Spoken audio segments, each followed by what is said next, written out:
The first lunar park in Australia opened in Melbourne in 1912, itself a spin-off from the original at Coney Island, New York, which had been there since 1903.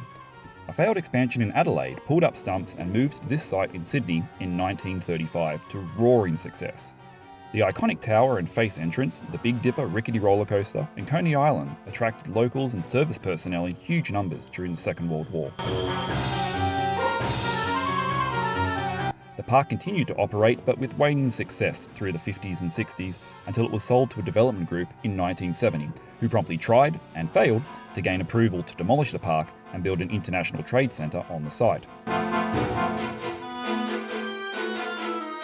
In 1979, first an accident on the Big Dipper injured 13 people.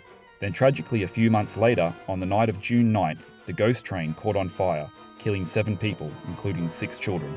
The park was immediately closed.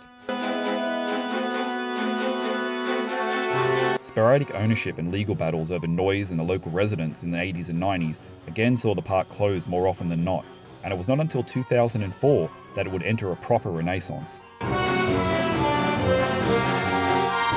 massive redevelopment and restoration of the grounds finally proved successful, and ever since, Luna Park has been open daily, drawing a new generation of families and tourists, reclaiming its place as a visual spectacle of light every evening after dark.